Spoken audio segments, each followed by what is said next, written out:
training site was the city of Sendai, Japan, which then turned out to be the largest city near the tsunami, earthquake, nuclear disaster. So I couldn't believe it when I saw that tsunami wave going into the city and surrounding the buildings and Hotel Sendai in the background. I'm like, that's where I was training trauma therapists for years. So when that occurred, there were 37 trauma therapists trained in the city to begin coping with it long before we knew the event would ever happen. So there's certainly a wisdom that looks out for us, isn't there, in the universe, that tries to take care of us, even anticipate our traumas sometimes before we're traumatized. In fact, did you know you're alive today because all of your traumas, in a sense, were anticipated? What do I mean by that? You and I are designed to freeze the flow of consciousness always at the millisecond before we're overwhelmed. So if you're a quantum creator, which we all are, and you're creating this body, this experience right now, the truth is, if I frightened you and scared you, therapists run amok at the Theosophical Society, okay, pulled a gun and scared you, what would you do? Well, you might try to run up and disarm me or something of the sort, but the truth is, if you're really overwhelmed, your nervous system slows the movie down. Ever go into slow motion before a car accident injury? Not only do we start slowing, we back up a millisecond, take a picture, we freeze the flow of consciousness. Now, I don't know if we've ever really talked about sufficiently or come to appreciate what it means to be able to pause divinity, pause consciousness, pause the creative act, whatever words you use for that, pause the quantum energy field. What we know now is that you have the ability to stop the movie, back up a millisecond, take a picture, freeze your brain waves, your physiology, all of the tension in your body, contain it and store it like the icon on a computer. So your body, with 1,000 neurons per square inch, becomes the repository of a static sound, a static vibration, a static color, a static feeling, a static energy. And so whatever language you're going to use to restore flow can be effective at returning the river to flow or returning the flow of consciousness. I said to her, how young might you be when you first feel this? I'm 5. Where are you? I'm in the kitchen. Daddy's strangling mommy at the dinner table. What happens then? I'm afraid we're all going to die. Now, at the time that happened, the body froze all perception, not just her head, but all the sensory data in her body. And along with that, what was in her stomach at the time? You want to guess? Macaroni and cheese. There you go, right? So, macaroni and cheese, any kind of dairy, gluten, it's going to generalize. The body generalized then to dairy gluten intolerance. And suddenly she can't eat dairy and she can't eat any wheat or grain products and so on. And sure enough, dairy gluten intolerant. When she reframed that, she was no longer reactive. PTSD. What was in your stomach when the bad things happened? And you wonder, why is there no bad colors? Okay? Colors are all good. They're all positive. Black can be calm, elegant, absolute.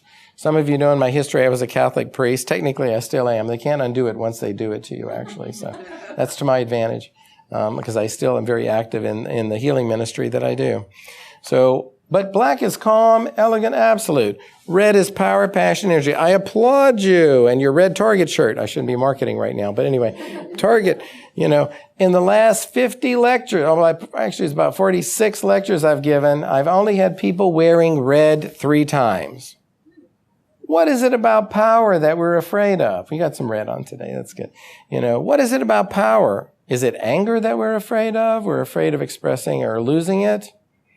Are we that stimulated? I do believe that since September the 11th occurred, that we were witnessing, and I've not talked about this much publicly, but I called it the uncaught perpetrator syndrome, that after being so violated, governmentally, nationally, personally, the Twin Towers, financially, the Pentagon, security compromised, after 10 years of not catching the primary perpetrator, we built anger collectively and unconsciously.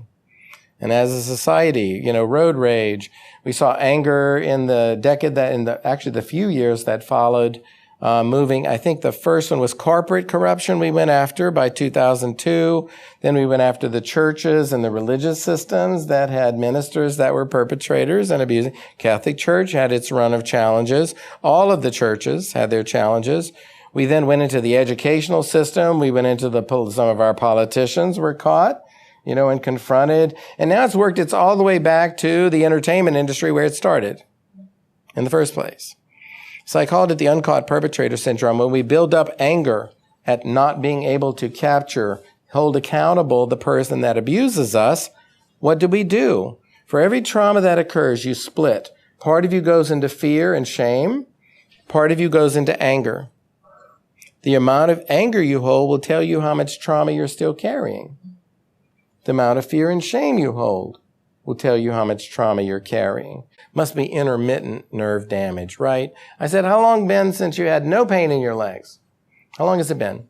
She said, 37 years. I said, nonstop? She said, yes. I said, so then I was getting nervous, and she was getting angry. She's like, do you mean to tell me that I may have been given narcotics for 37 years for what is a memory-based pain in the 95%? I said, I have better than that. I have clients in my first book. I recorded a case of where they surgically operated on her in a desperate attempt to stop her kidney pain, severed the nerves to her kidneys, and after they severed the nerves, guess what? Pain was still there. Came back in the same pain cycle. So she flew back to Johns Hopkins. They poked her with needles. Do you feel this? Do you feel this? No, no, no, no, no, no. We've done our job. Your current body is numbed out. Your nerves are severed. What's the problem? We're very multidimensional beings. The pain wasn't coming from her current body. The pain was coming from a 5-year-old that was being molested by a family member. And during the abuse, he bruised her left kidney. And that created the kidney pain. And when we reframed the memory, the pain stopped. Actually went to the other side. There was a second memory, and he bruised her other kidney on the other side. And so finally we realized the body-mind is incredibly powerful. It can maintain. That's why the somatic psychology by itself wasn't enough. Because you can lose the limb or the organ, and if the memory is intact in a holographic system, what does that mean? If a fragment of a hologram is intact, in physics, it contains the whole thing. So a sound, a smell, a feeling, a sensation, and you're back there again, even if the limb is gone or the organ has been removed. We call that phantom pain. It's actually holographic. A technical term is holonomic memory. So we're talking all these languages, color, sound, feeling, energy, sensation. What's the advantage? They're all now believed to be holographic languages. So one sensation moved through your body, color, a smell, a sound can transmit the whole image. We can transmit vast bodies of information. So when a child draws a picture of physical or sexual abuse, they'll go to red and black almost every time. No light, no safety, black, minimal, anger, violence. If you have them redraw the picture, they go to their bright, nurturing colors. Try to present this to the American Academy of Art therapists.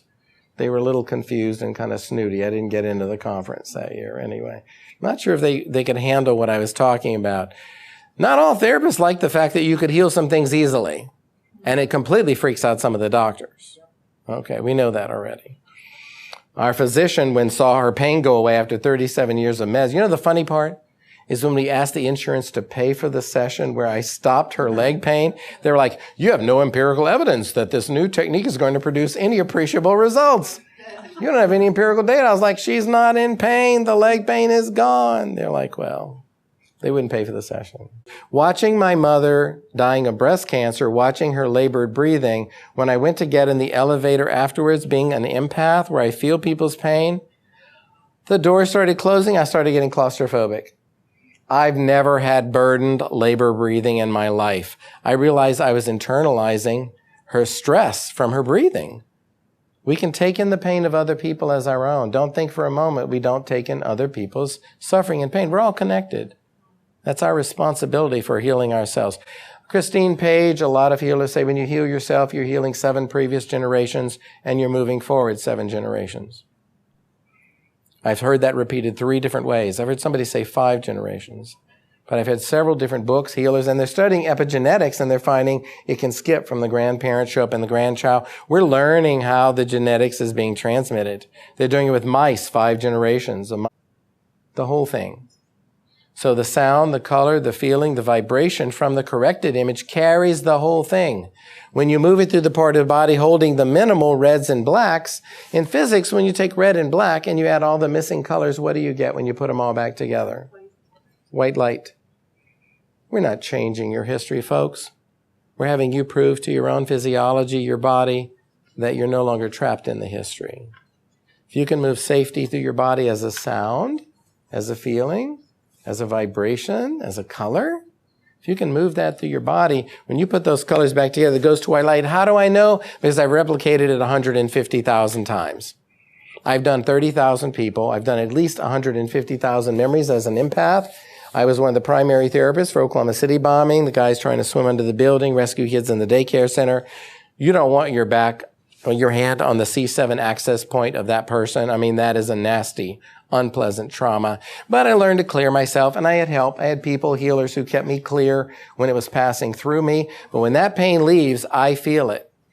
Worked on somebody today, felt a sharp, stabbing physical pain leave. I knew they had a really bad back injury. They had a pain that hurt them. Because I don't hold it anymore, it just goes through me. If you become clear white light, it has nothing to resonate with, so it doesn't stay with you. So as an empath, your greatest safety, get clear. Clear your traumas. Clear the past. Owned by Harold Moses. He's generating something called harmonic fractal fifths. You know, fifth intervals in music were sacred in Egypt, kind of a thing. But C, D, E, F, G, A, B, C. He's generating the harmonic fractal fifths. I listened to the one for throat and accessed 8 memories using sound. It created the perfect field around the throat. 8 memories came up. I put in the missing colors, and it released from my throat. That doesn't always happen with music. But the favorite, I can also tell you this as a chapter in my new book, and I'll close with that. A new book called You're Wearing Your Solution. Now, some of you are a little OCD-ish, you're going to freak out on this one, okay? You're going to start analyzing your closets and your clothes. There's a chapter called You're Wearing Your Solution, because I'll tell you this, 50% of the time, if I do work with you, you're going to walk into my office wearing the color, exact color that you would use to reframe or complete your most traumatic memory. In fact, if I were to guess, coming to a trauma lecture, you might be wearing one of your primary healing colors today. You know, and we could go to the spectrum. But you're genius, you're brilliant, you know all your colors, you know. And black can be calm, elegant, relaxing. Greens, healing, forest greens, very healing, grounding, you're a grounding person. White, oh, well, whites and blues, there you go, all right, we're ready. Ooh, sky blue, brilliant blues, very nice. Now we have blacks and whites flowing, you know, there's some colors in there that are peeking through.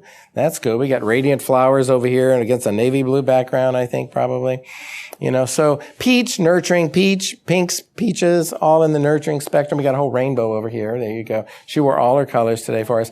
Lime green in front of me directly, physical healing. So colors. What colors? Those of you that are watching, assuming that you're wearing something besides a bathrobe, you know, what colors are you wearing right now?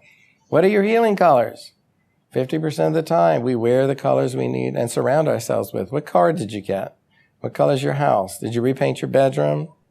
You know, we surround ourselves with the frequencies we need all the time. Music, sound, color, vibration. All of it is very, very powerful. So I encourage you to use your color resources. We have color is an infinite language. Words are very finite. We say red. I mean, really now, come on, folks. Infinite number of reds, greens, blues, yellows. The colors you're seeing for your memories are not my colors. They're unique to your perception. So we're learning how to move those frequencies through your body. Many ways to do that.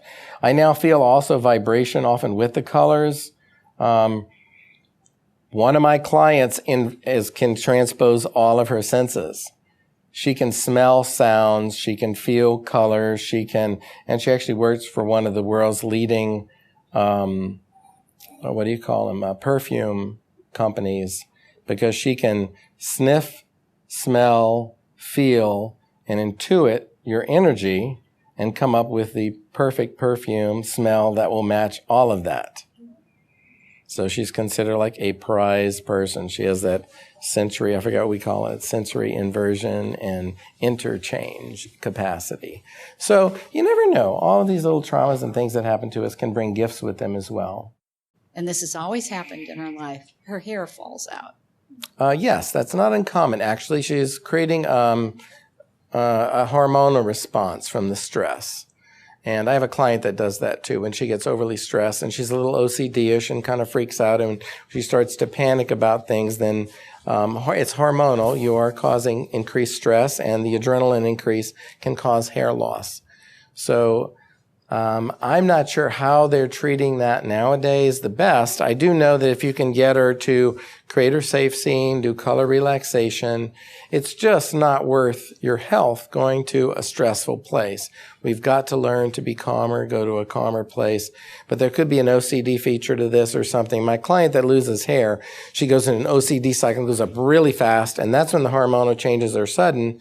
Then you do get alopecia or hair loss and things of that sort. Interesting, though, but calming. So that's a tricky one. Thank you so much. To do so, we do 16 breaths a minute minimally. So at 4 minutes, we've done at least, 64 breaths. And we now know from research that at 50 to 52 repetitions, a word, phrase, or image goes into the subconscious, because that's how children learn vocabulary. At 52 repetitions, it enters the 95% subconscious mind.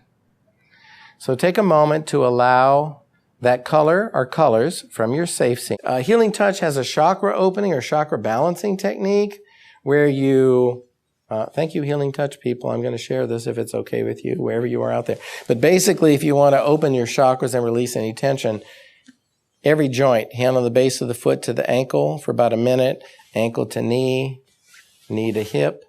Repeat the same thing on the other side, foot to ankle, ankle to knee, knee to hip, about a minute on each side, then both hips.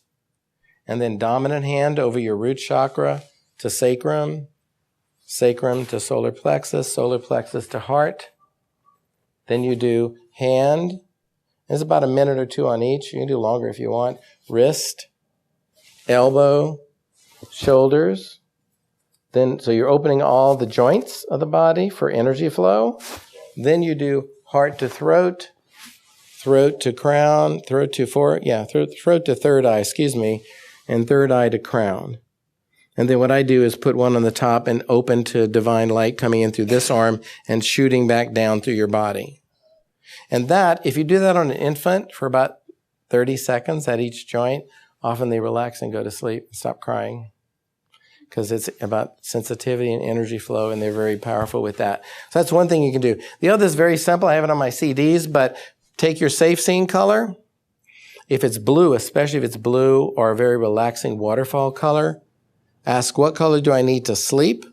And start running that color through your body from your head down. You can do it as a vibration or a sound if you wanted. Some people sleep better with a sound in the background. I listen to audiobooks with very nice voices sometimes in the background, and puts me to sleep. But run the color through your body slowly from your head down. If the right color hits the nerve center that's keeping you awake and makes it relax, you'll go to sleep immediately. It will knock you out. So when I need to take a short power nap and I'm working on 8 clients in a day, hour-and-a-half sessions, and suddenly somebody has to leave early or I get a half an hour break, yesterday I put myself into an alpha theta state in about 90 seconds. And I actually went into REM sleep and actually was dreaming and was gardening somewhere in my dream, and then came out 23 minutes later and was very rested.